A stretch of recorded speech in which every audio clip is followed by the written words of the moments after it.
sejenak untuk kita siap untuk berdoa.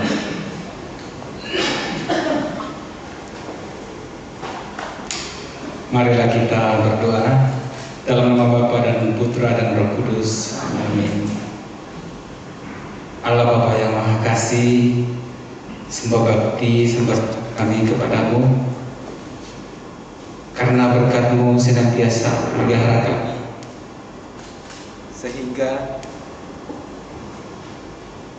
sehingga pada saat hari ini kami boleh berkumpul bersama-sama untuk belajar bersama tentang Mariologi.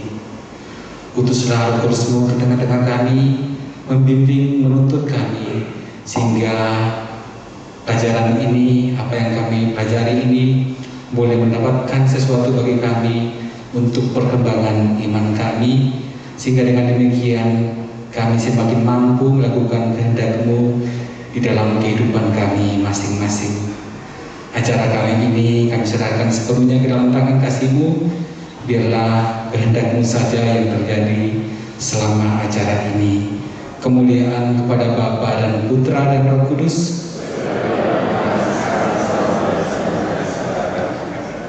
Dalam nama Bapa dan Putra dan Roh Kudus. Amin.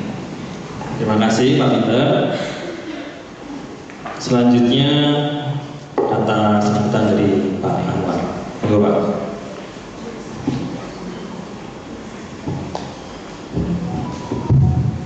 Romo Sugi, Bapak Ibu terkasih, selamat malam berkah dalam. Pertama-tama kami ucapkan selamat datang kepada Romo Sugi yang memperkenankan waktunya untuk kita semua supaya kita bisa belajar bersama-sama tentang Mariologi. Saya secara pribadi tahu betapa sibuknya minta ampun Romo Sugi, sehingga saya itu tidak berani untuk meminta beliau kalau mengisi-isi acara. Maka saya mengatakan, wah ini bidang pewartaan yang luar biasa, ya. Bisa mengatakan Romo Sugi, beliau sebagai fikir Semarang, juga itu sebagai dosen di STK Santo Fransiskus Assisi Semarang. Nah, apalagi saat-saat ini lagi mendampingi para mahasiswa yang PPG. Ya, saya salah satu mahasiswanya. Jadi tahu betul-betul 4 bulan itu sudah, ya Pak Yudi juga bisa tahu 4 bulan kurang lebih saya tidak hadir di gereja, ya karena perkuliahan bersama Romo Sugi. Mohon maaf dari paroki Romo, para Romo kami izin tidak bisa hadir karena Romo Kris lagi bersiara, Romo Food lagi pendampingan di Salatiga, dan Romo Aris lagi bisa wilayah malam ini di Pajang Selatan. Maka sekali lagi kami ucapkan terima kasih kepada Romo Sugi dan juga kepada Bapak Ibu sekalian yang sudah hadir saat ini untuk mau belajar bersama. Tanpa berpanjang kata, kami mohon maaf bila dalam acara ini ada sesuatu yang kurang berkenan, dan mari kita belajar bersama dengan pakarnya sendiri, Romo Sugi. Terima kasih, selamat malam dan berkah dalam. Baik Bapak Ibu, sudah tiba saatnya dengan Romo Sugi. Romo, waktu dan tempat saya persilakan. Mau langsung.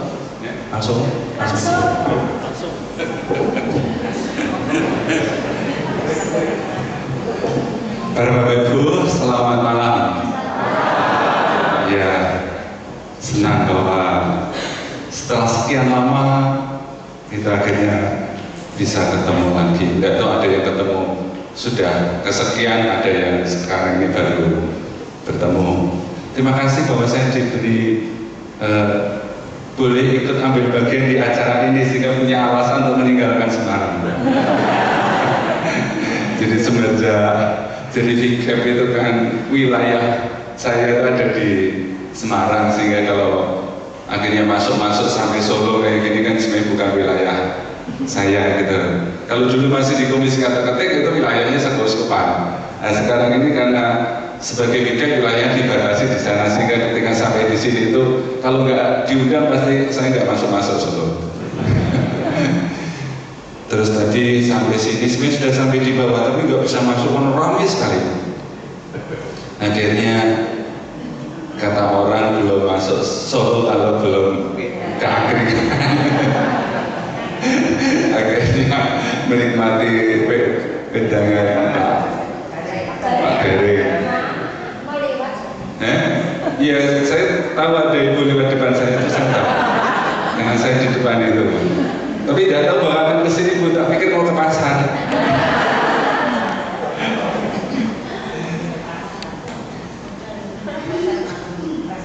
Ini ngomong apa tadi hari ini?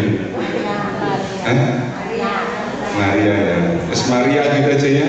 Gak usah Mariologi gitu kok. Koyo pinter-pinter gitu loh. Ya ini bukan pinter-pinter lagi, saya loh ya. Kalau Anda pasti di atas saya gitu. Mariologi kita itu koyo dasarnya abot banget gitu. Maka ya pokoknya sinau mengenal Ibu Maria. Ya. Jadi ini aku nanti pahami kita orang pasang slide ini kayak lagi sinau padahal kurang ganti-ganti. Bapak Ibu, kalau Anda ngomong Maria atau ia berpikir spontan Maria, Anda merasa dekat?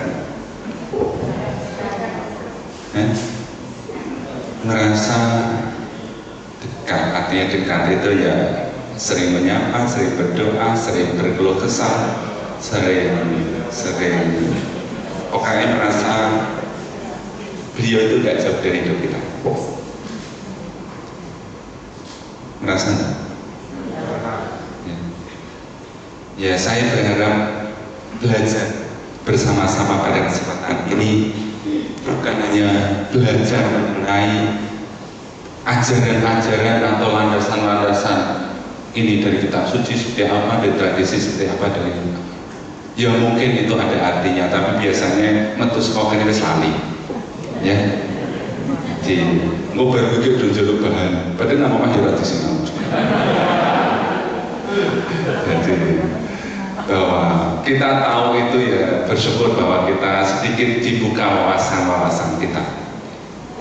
Tapi bagi saya yang nanti baik menjadi pengalaman pertemuan ini ya kecuali kita ngomong soal mungkin sedikit tentang materi-materi ini yang ada di ajaran gereja, di kitab suci dan juga mungkin di dalam liturgi. Yang saya berharap adalah apa peran Maria itu dalam kehidupan kita. Ia memberi arti apa dalam perjalanan kita sebagai orang Katolik. Kita bisa belajar apa dari dia? Mungkin Bapak Ibu banyak berdoa melalui beliau, melalui Bunda Maria. Tapi dari Bunda Maria ini kita itu belajar apa?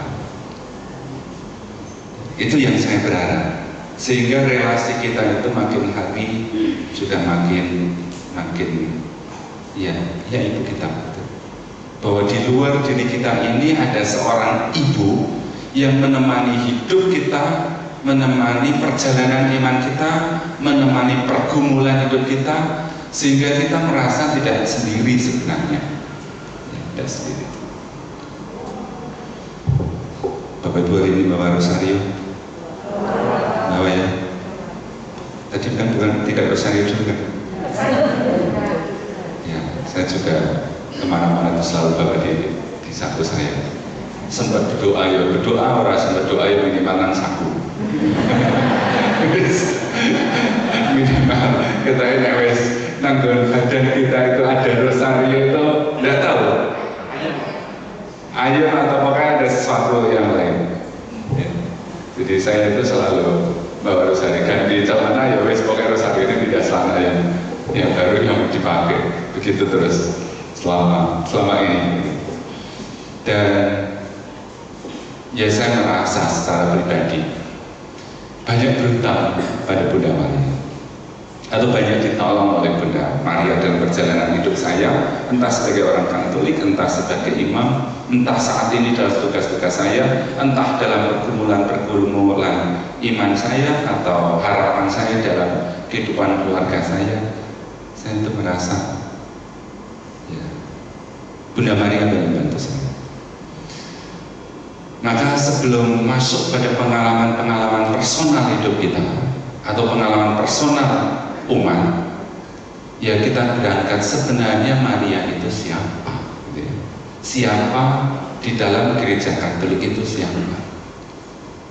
Dan untuk mengetahui siapa secara ya dalam konteks tradisi, kita punya 3 sumber. Baik, kitab suci mengatakan apa atau menceritakan seperti apa. Yang kedua adalah tradisi gereja atau ajaran gereja juga mengatakan apa tentang Bunda Maria. Dan yang terakhir liturgi juga seperti. Sehingga dari Maria yang demikian itu, kalau saya berharap pada dia, ya ini iman kita.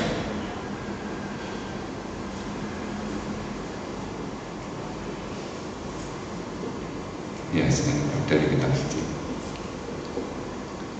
Secara dari sisi keluarga kita tahu Bunda Maria, putra siapa, orang tuanya siapa kita tahu, dan suaminya juga siapa, dan punya pengalaman-pengalaman apa saat dia masih bertunangan. Itu juga kita bisa melihat nanti dari kitab suci, karena memang cukup banyak kitab suci itu menampilkan peran Bunda Maria ini dalam berbagai situasi. Tapi yang menarik adalah bicara tentang Bunda Maria, ya, bicara tentang Bunda Maria tidak pernah lepas sebenarnya dari Yesus Kristus. Pada saat pertama, Bunda Maria pertama muncul pada saat apa? Di dalam kitab suci, Bunda Maria muncul dalam kitab suci itu saat apa? Menerima kabar gembira dari Maria. Isi pokoknya apa? Engkau akan mengandung karena siapa yang mau dikandung? Yesus. Yesus siapa? Dikatakan di sana ya, putra. Itu yang jadi munculnya Maria tidak pernah lepas dari Yesus. Di mana ada Maria, di situ ada Yesus. Setelah kabar gembira, setelah itu apa? Mengunjungi Elisabet. Ada Yesus tidak di sana? Iya. Belum ya?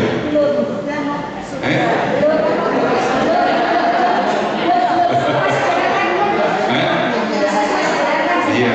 Tapi komentar Elisabet apa? Siapa kau ini sampai ibu Tuhanku? Terus lanjutannya, ketika engkau mengunjungi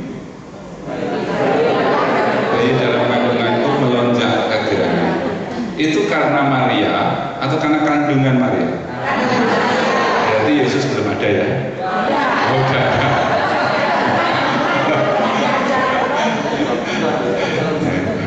Jadi itu juga Bunda Maria pun juga dalam perjumpaan dengan Elisabet juga sebenarnya sudah membawa Yesus. Setelah itu apa? Kelahirannya.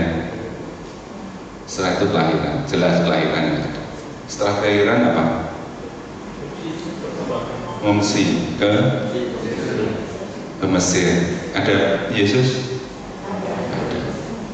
Balik lagi, ketika Yesus mulai hidup berkarya, Bunda Maria juga mencari.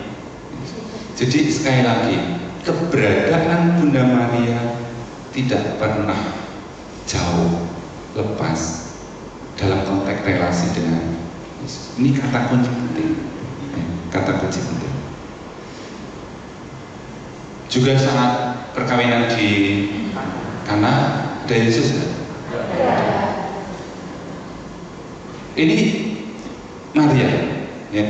Maka dalam arti inilah saya mau nanti kita menghubungkan bahwa hidup yang tidak pernah dari Yesus itulah yang sungguh-sungguh membawa Maria pada pengalaman hidup yang penuh, boleh dikatakan begitu. Jadi keberimanan, kebaikan Maria itu tidak pernah lepas dari relasi yang sangat intens dengan Yesus.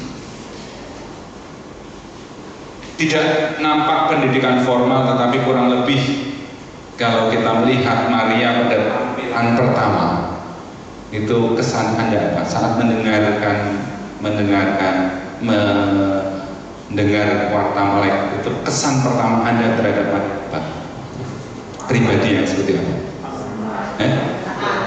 Sederhana, taat, apa? Spontan, rendah hati. Rendahnya hatinya di mana? Ya jadilah. Jadi kita itu melihat ya pribadi yang baik, pribadi yang suci, pribadi yang tahu apa ya, misalnya dalam komunikasi engkau akan mengandung dari yang dikatakan bakal mengandung dan melahirkan seorang anak. Coba kata-kata ini itu dia tetap kritis. Gimana itu akan terjadi karena aku belum. Ia tahu bahwa anak itu mestinya lahir dari seorang istri, bukan lahir dari seorang gadis, bukan lahir dari seorang yang belum punya tunangan pun mestinya belum ya. Mungkin baru tunangan langsung lahir ke anak gitu kan, kita anggap kecelakaan. Ya. Tapi dia sadar, loh aku belum bersuami, ya aku belum bersama. Artinya dia orang yang tahu sisi-sisi ya kelayakannya seorang perempuan. Pendoa pasti dia punya pengalaman yang hidup dengan Allah. Jadi seorang yang saleh, suci, sederhana, dan itu ditambahkan di sana. Sederhana, ya. Maria kerap ya di situ disebut Maria. Saya itu belum lama ketemu dengan seorang rekan dosen, dia Muslim, dia ya tokoh Islam. Dia minta kitab suci pada saya. Romo boleh tidak saya minta kitab suci? Ya karena kami sama-sama bergerak di lintas agama dan sama-sama saya dan dia juga mendirikan membentuklah namanya Amalia. Amalia itu aliansi mahasiswa lintas agama dari beberapa perguruan tinggi lintas agama. Kita sering kumpul dan kami mendampingi adik-adik mahasiswa ini. Dia minta kitab suci, lalu ya saya beri. Lalu kitab suci dibaca. Spontan yang dia keluar dalam pikiran dia adalah Maria. Bahwa Maria yang digambarkan oleh kita di sini sebenarnya Maria yang juga dia pun sangat menghargai Isa. Dia sangat dihargai. Melahirkan Isa sebagai tokoh yang baik. Jadi Islam itu menurut dia sebenarnya sangat menghormati Maria. Artinya apa? Ini kisah nyata sebenarnya gitu. Agama lain pun juga memberi tempat yang sangat berharga. Maka kata Maryam itu justru muncul di sana. Sederhana. Dalam arti ya kata sederhana itu apa ya? Pribadinya itu lurus. Nah seorang sederhana itu yang mana? Perempuan seorang sederhana ini kira-kira yang Pak saya juga bingung gitu. Apa apa pakaiannya, apa dilihat dari pakaiannya atau dilihat dari gaya hidupnya, apa bentuk lu mau memang wedangan terus. Jadi ya kadang-kadang saya juga bingung. Tapi kadang-kadang seorang yang punya hati yang sederhana itu ya oke tak gitu lah. Cara ngomongnya, cara berpikirnya, cara menghargai orang, cara menghargai pengalaman hidup, tidak berontakan, omongannya enak didengar, mendengarkan, melihat kehadirannya, melihat penampilannya, kita itu merasa dekat seret gitu loh. Tapi oke terus hewan, misalnya, oke analisa,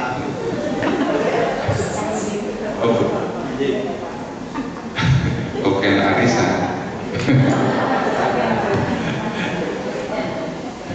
Tapi memang ditampilkan sederhana tipe orangnya. Jadi saya berharap itu. Jadi kedekatan dengan Tuhan itu membuat ia bisa mensyukuri hidup.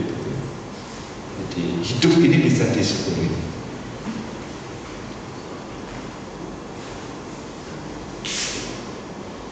Ya. Keluhurannya di mata Allah terbukti bahwa dari peristiwa kabar gembira dari perjumpaan dengan para malaikat, memang ia adalah pribadi yang diberi karunia dan disertai oleh Tuhan. Dikaruniai berarti dilimpahi berkat, berarti Tuhan berkenan, berarti Tuhan mencintai dan Tuhan memilih. Jadi menjadi pribadi yang dikarunia, engkau dikarunia, artinya apa? Engkau diberkati, engkau dipilih, engkau dicintai, aku memilihmu.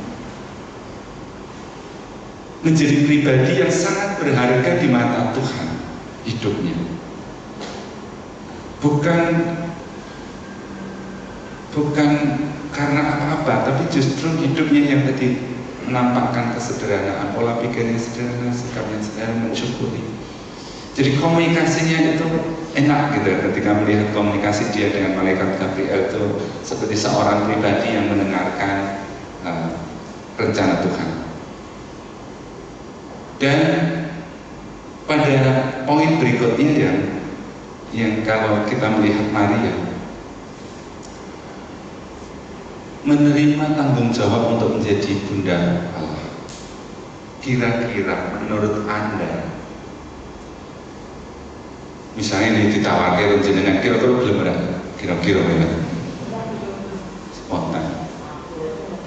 Jadi umpamanya malaikat Gabriel lagi datang ke sini terus milih di antara jenengan,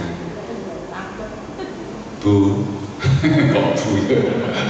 Mau ya, bener-bener dia cewek seperti Bu, apa meneh Mbah?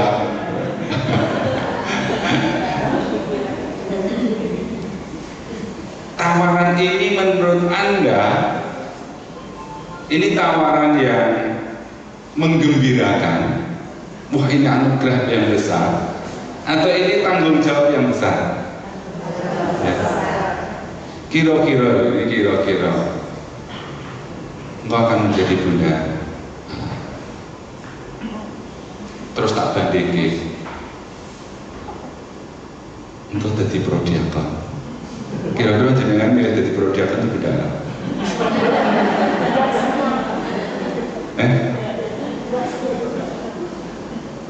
Kira-kira ini orang milih apa ini? Banten.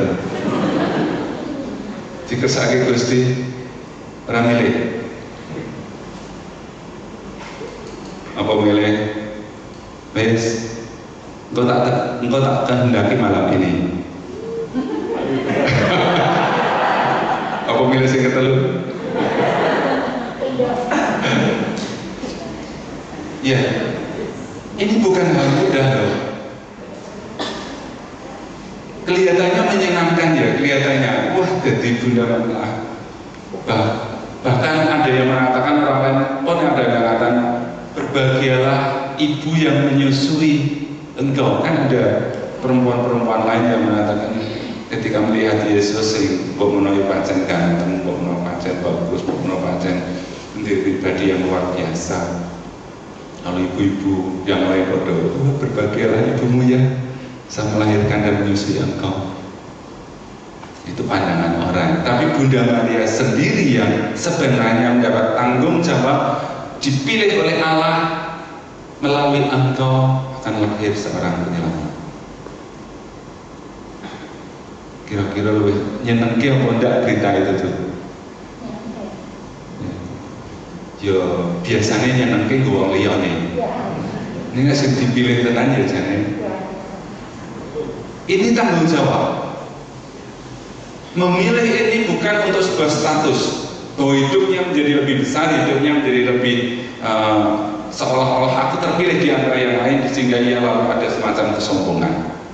Memang Maria mengatakan bersyukur di dalam pujian, ya. Oh, aku memuliakan Allah itu, tetapi sebenarnya pergulatan Maria untuk dipilih oleh Tuhan ini sebuah pengalaman berat jauh. Satu beratnya apa? Menurut Anda beratnya apa? Belum bersuami. Itu berat ya. Ingatasi runduwe bojo kok kon nglairke. Umpamane wis duwe anak siji terus dipilih engko akan melahirkan anak yang kedua yang dinamai Yesus, mbok menawa ya ora pati abot wong wis duwe bojo terus melahir anak itu ya ora abot lah. Ning mbok menawa ya abot ya wong janda kok melahirke makane sing dipilih iki janda gitu. Mbok menawa ya abot. Lho bojo ora duwe bojo tapi itu sama-sama seorang gadis yang baru bertunangan, artinya hubungan itu jelas masih dilarang, kok melahirke dalam arti tertentu ya hampir sama dengan pengalaman Elizabeth, jadi juga hampir sama. Wong umurnya wis 80 tahun kok melahirke, bersaing karo putune ya di anak, si bayi ya di anak bareng. Omongan masyarakat kayak apa? Misalnya si Elizabeth yang dikenal sudah lanjut usia. Jadi ini berat. Artinya berat itu panggilan Tuhan itu kalau mau dihidupi ya kita itu berhadapan dengan engkau piye. Itu yang kedua. Beratnya kedua apa? Berat yang kedua, satu berat yang tadi secara nalar ya, wong burung di bojo kok konti anak itu ya secara nalar.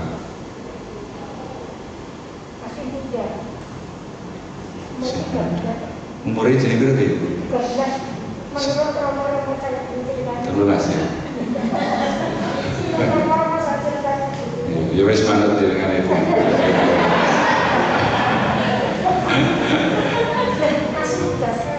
Umurnya 13. Kau nek umur 13 terus bayang ke Syekh Puji.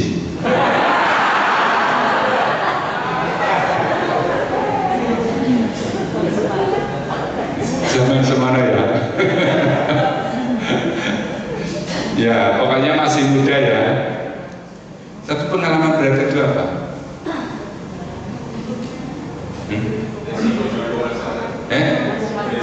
Ya bahwa itu beresiko ya. Saya belum bersuami dan harus punya anak ini, ke belakangnya adalah sebuah risiko. Dan risikonya adalah ya boleh dikatakan masyarakat boleh kok merajam dia dengan kata-kata kotor ya boleh, merajam dia dengan lemparan batu ya boleh, membunuh dia ya boleh, karena dianggap orang yang hidupnya tanda petik berzinah itu bagi mereka adalah sampah dan berhak orang yang demikian itu disingkirkan. Ya, disingkirkan. Dengan lain kata, mereka mengotori keagamaan, mengotori lingkungan, mengotori. Itu pandangan spontan ya. Dan Maria masih ada dalam lingkaran itu sebenarnya. Ketakutan dia itu ada dalam lingkaran itu. Lainnya apa? Ada satu lagi. Ya?